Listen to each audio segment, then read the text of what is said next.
I've been super slack and I've been lacking content on the channel, so I'm going to film some stuff today. As you can see, sitting a bit too low there, sitting quite nice there, but I'm still having troubles with it rubbing on the fenders. And over this side there's enough wheel gap to sleep in, so I need to do some more work on the fenders, as you can see down there. But I just can't seem to get it right no matter what I do, so I'm going to jack all four corners up and take to it with the angle grinder. See what it's saying. Still finding more noises too. I replaced that bush the other day and it's still rattling, so I'm going to try and diagnose that. Get the tools out, get the keys, see what we can find. Well, lost the clip for my tripod, so I'm going to do it the old-fashioned way like I used to. Anyway, move the car and start with jacking it up because I really want to diagnose this noise and inspect more stuff underneath.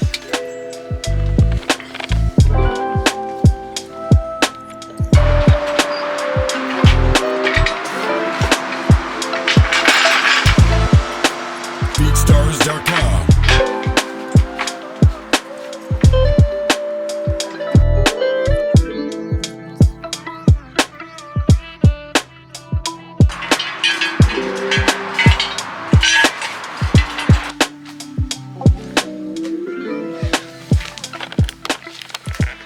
So if you watched the last video the other day, you'll see that I was on some bullshit and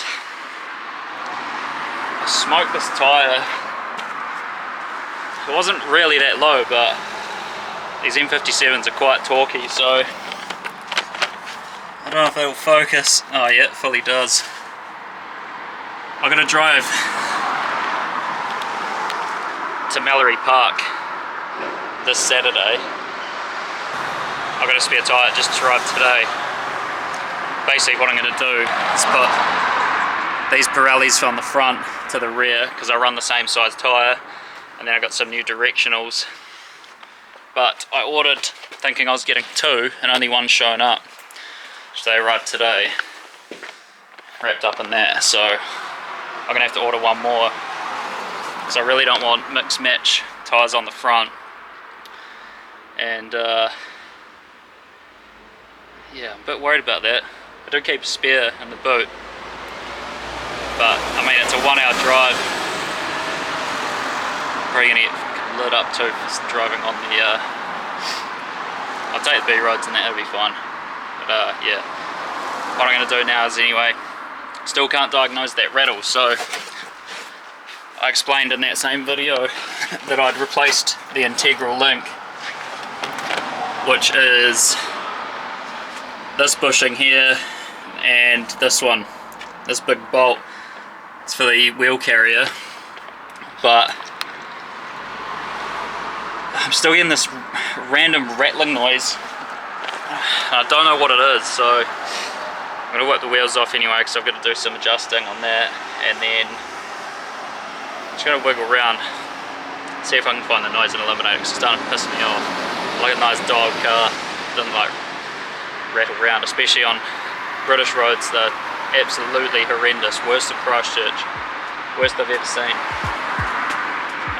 It's probably partly to blame, rattling everything loose, so anyway, put you down for a second and see if I can find it.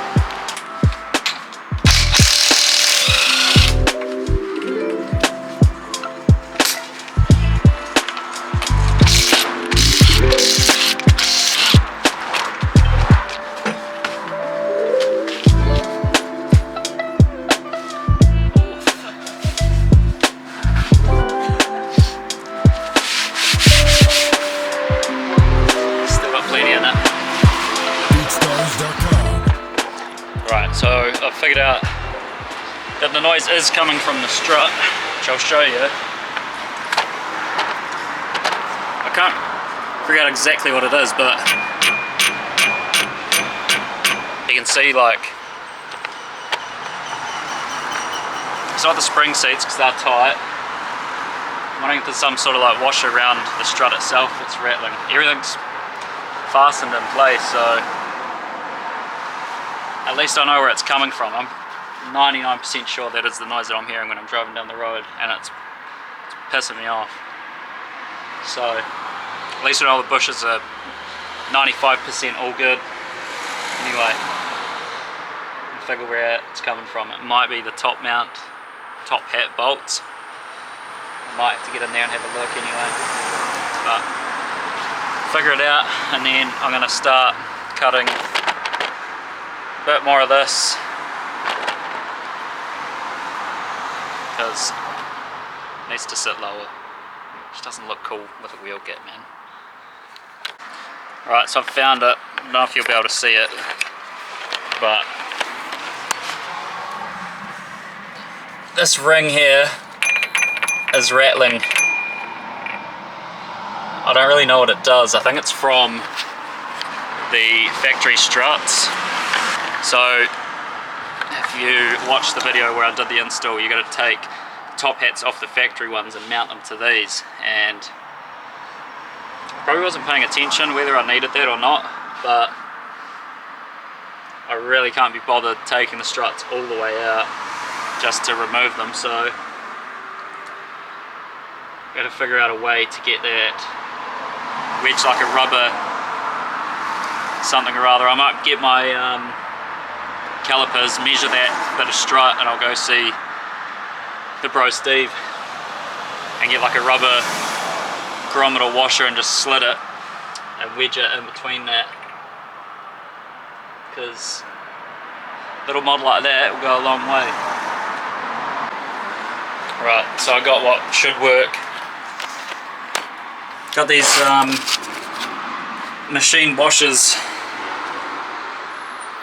for £1.50, so I'm thinking just grab some side cutters and modify them and just wedge it in there. They might not last, but might get me across the line until I change up some better coilovers or something, just to dampen that rattle.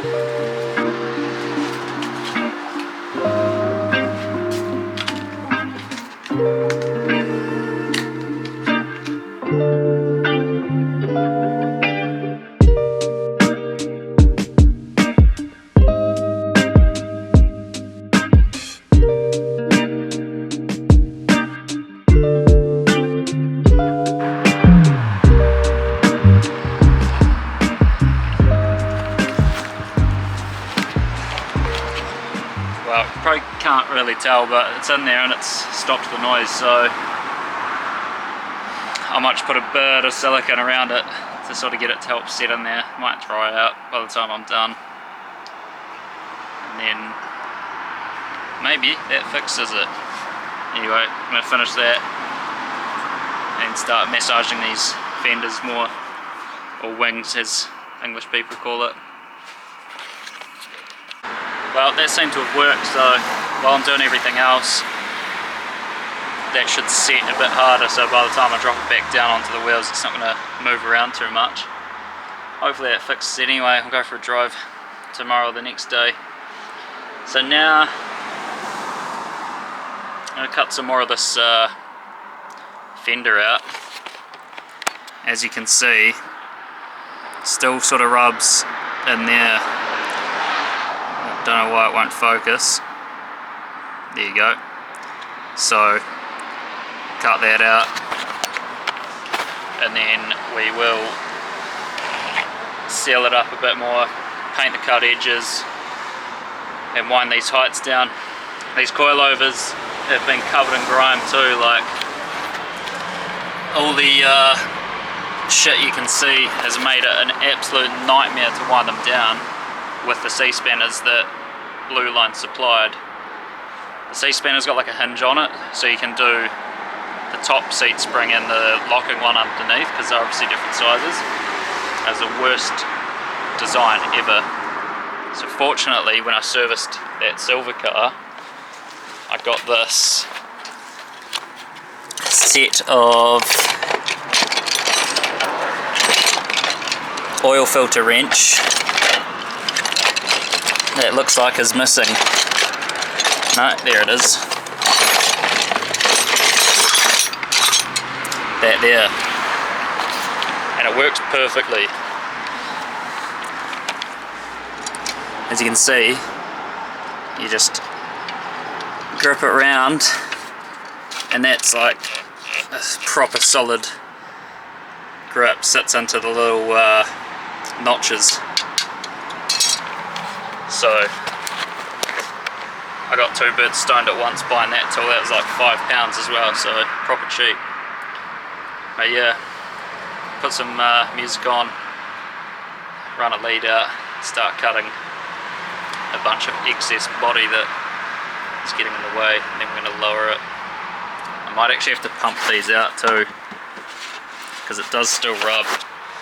When I'm like properly loading it up, you'll get the odd scrape, and we're going to have a roof box on it soon.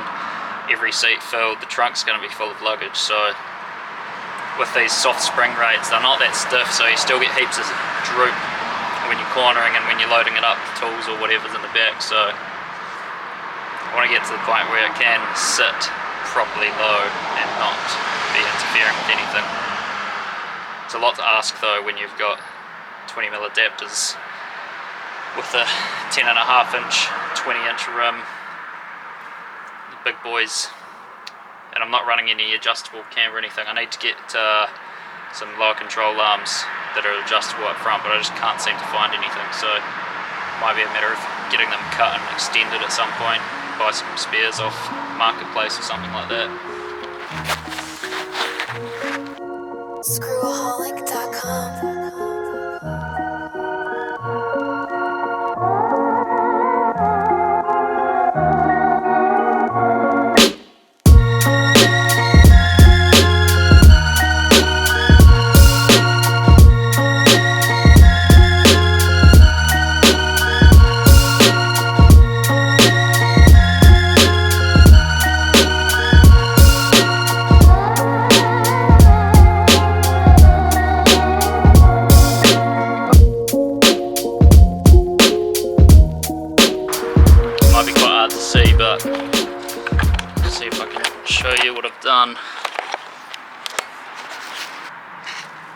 So all this used to come out to about here. There's this plastic bracket that sort of mounts for all the fender liners and everything. So obviously I've taken the fender liner out. This part of the fender returned out this way, which I've cut off. It used to sort of stick out here. So sort of jeopardised a bit of the bumper mount. It's not a big deal. I can probably get some self-tappers through there at some point, but this is the cost of fitment. I'm not phased at all, to be honest. It's not a lot of work. I obviously seal up sections of that. There's a bit of residual tyre in that from drifting, but I might have to cut a little bit more of this and then just bring that back. So yeah, it's one of them. I've also brought back parts of this, which you can sort of see. I just trimmed a little bit back there. So it's not a ton of work, but it is a lot of work to get it perfect. There's no substitute with these spring rates for an actual test drive and like sending it around corners. You need to you can't really simulate it unless you've got like super stiff springs and you know it's not going to move much, whereas these are quite plush, which is good for road trips and daily driving. But I think once I'm back from this trip I might get some KWs or something decent. It's not very rigid, but we'll see. Anyway, I'm going to adjust a few more bits on this side and then I'll go to the other and cut that up too.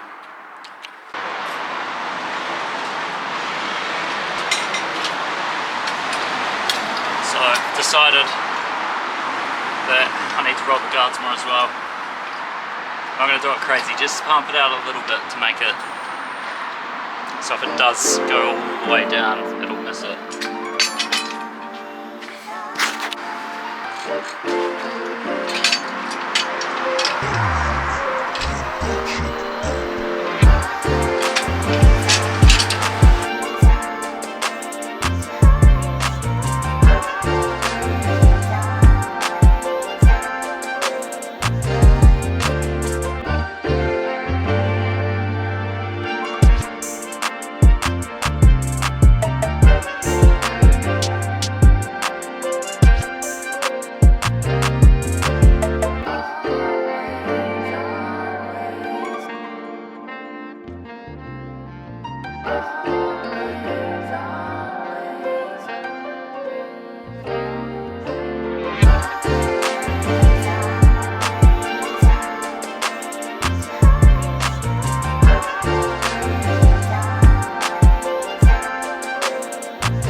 Can't tell 100% whether it's been effective trying to pump it out.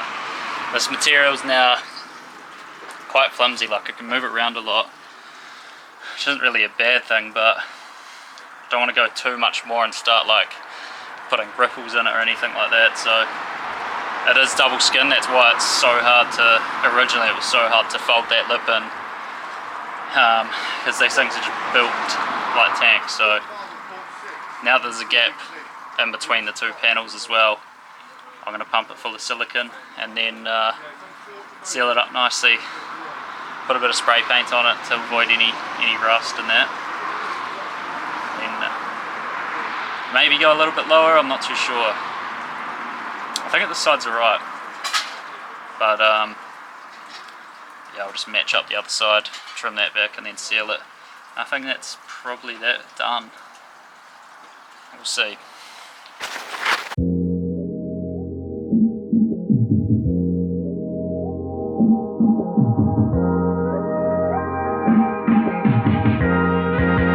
Get him, Johnson.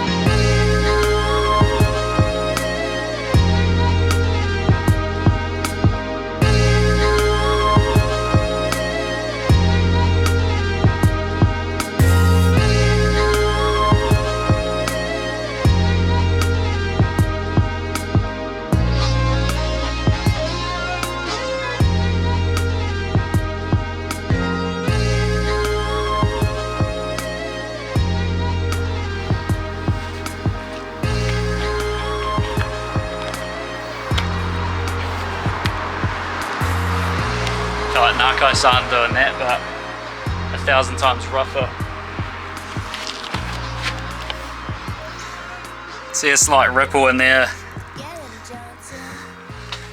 which is less than ideal, but by the time this car finally starts getting the abuse that it deserves, I don't think it's going to matter. There'll be much bigger problems to worry about. But yeah, I think that side's good. I'm going to put the wheel back on and finish up the rest. Right, so cut in a bunch more material, as you can see. Not sure if it's done the job or not, but I didn't pump this side out. Sealed it all up, and there's like excess silicone sort of around on the inside of the fender there. And I've dropped it down a little bit on this side as well to sort of even it up. I do need to adjust the fronts, but I'm more concerned about the back, because I know the fronts don't rub when it's at a still decent looking height, but you can see I've cut more material from out of there, shaved back, sort of a lip was starting to form where it had been rubbing on the occasion. Mainly when I'm drifting, it'll like load it up heaps. So it's 6 PM now. I'm going to drop it back down on its wheels and then go for a little cruise, trying to get some like shots of it somewhere nice. I'm sick of filming outside my house. It's not the nicest place to film. There's lots of road noise with all the traffic, so I'm on a main road and there's bins and all this shit around, so it's not that pretty. Find a park or something, forest or something nearby. But yeah, go and get into this edit, have something to eat, go for a wee drive.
I think it still needs to settle a bit. It's not perfect on that, like further down to where the sidewall starts to end, but I mean, also got to be kind of realistic as well. It's going to be a lot of Why you told you not? travelling and stuff. Why I do not to? So Excuse me. It's taking hours. It's taking hang on a sec. Yeah, it's going to be a lot of travel. I don't know how many miles I'm going to be doing, but basically driving across Germany as far as Prague and then back to England, so I want it to be perfect. It's also going to Nürburgring as well, so it needs to put up with a bit of shit. But anyway, get started on this edit. They're probably going to sag a bit further down anyway, and then once this traffic dies down, we'll go for a drive. I actually need to hit the Asian hypermarket for some Laogan Ma, so hopefully they're open late. We'll get down there. I'll take you through a tour too.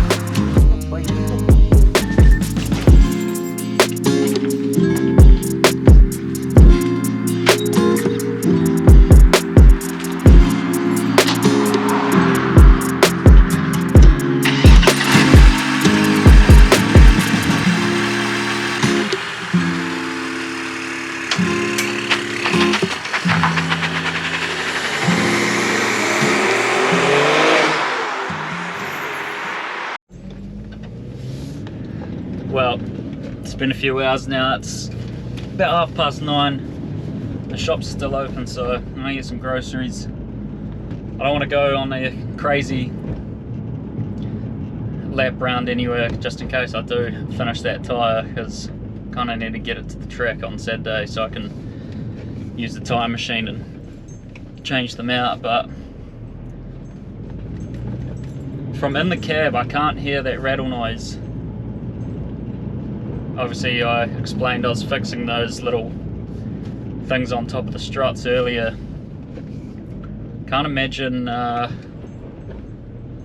rattle loose anytime soon, and it's on the actual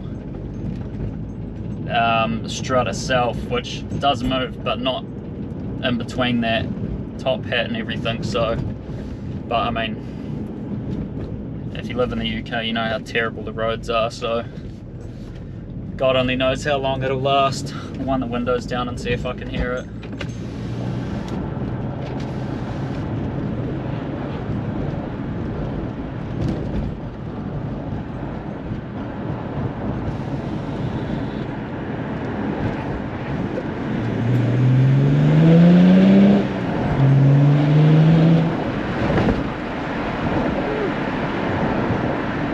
That sound.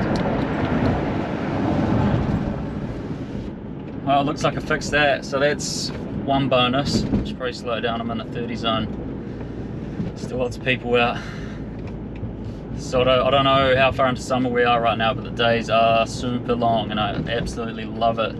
It's just a shame there's a big grey sheet of cloud hanging over us like most of the time.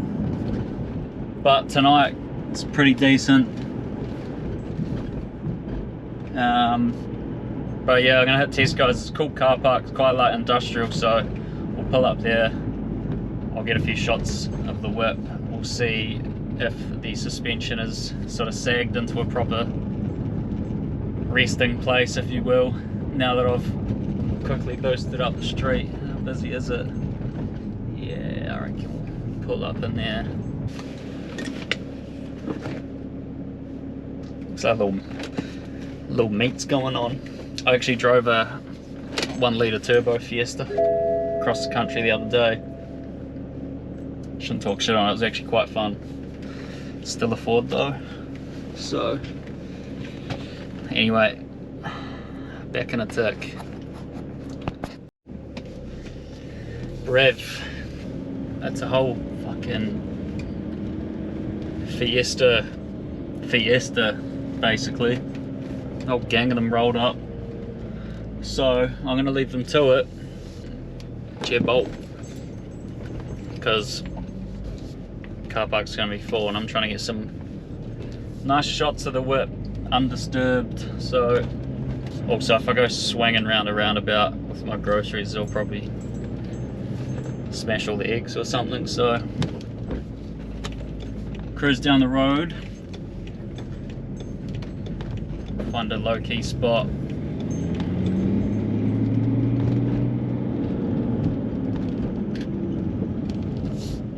I hope one day I get to send this to New Zealand, even if it's briefly. Take it up to Port Hills, because man,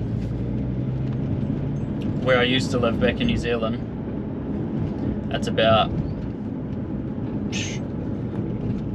if you're sending it, maybe 15 to 20 minutes from my house, or the house I used to live in, to the summit of the hills. And it's like, if you go late or down the other side to a place called Gebby's Pass, it's pretty well undisturbed. Very unlikely to see any other cars up there, and if you do, they'll just like pass by and be on to the next spot. Like, there's no street lights, there's no light pollution, so you can use both lanes. If you're concerned, you just flick your lights off for a couple seconds. If you're approaching a bend that's blind, you'll know if someone's coming around the other way, turn them back on, keep going. Like, and the roads are unbelievably good. So I know some of the lads back home might say otherwise, because they are in pretty bad shape. I don't know what they're like now, but compared to some of the roads I've driven over in Europe, it's it really is one of the coolest places you can go driving at night. Don't have the luxury of that anywhere around here. Like, unless maybe live up in the Highlands in Scotland or something, or Wales. Wales got some cool roads. Maybe Peaks District, but who's living up there?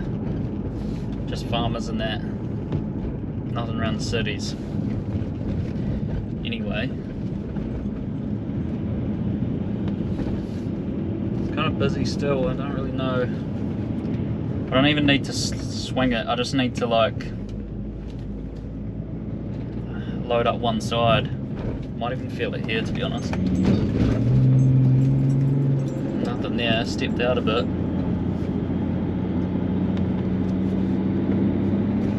Might mount the camera to the outside of the car as well, because you can hear the big old diesel. It sounds real cool.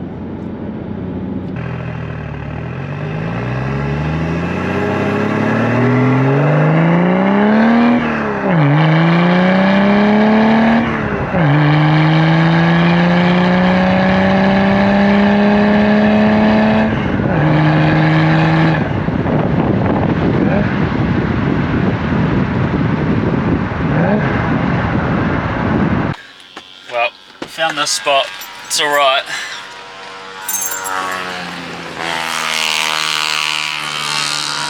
So the moped gang are out. It's kind of peaceful apart from two strokes. They're all sussing me out, a couple sports bikes gone by.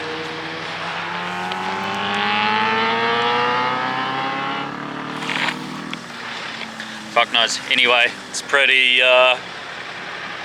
whoppy. It's big. Bit of graffiti over there. I'll get some shots of this anyway, and then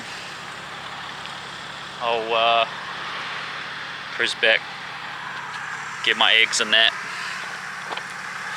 Does look good though. Music consists in the process of healing the soul, the mind, and the body. So listen, if you please. This is music to ease your disease.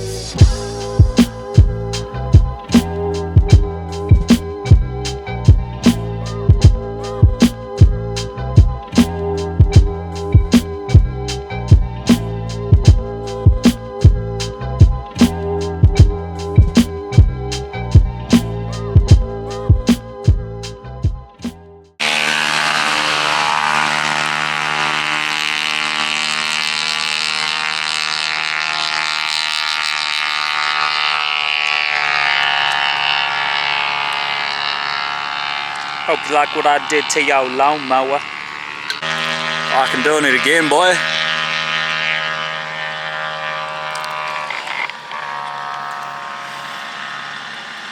Doesn't look good.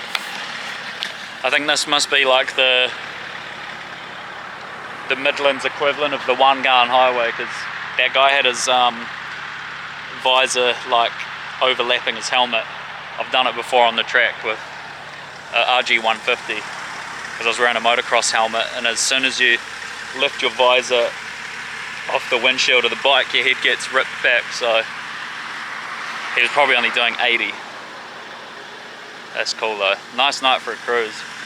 It's just a shame I don't have the technology to do this tyre, otherwise I'd be probably sending it a bit harder.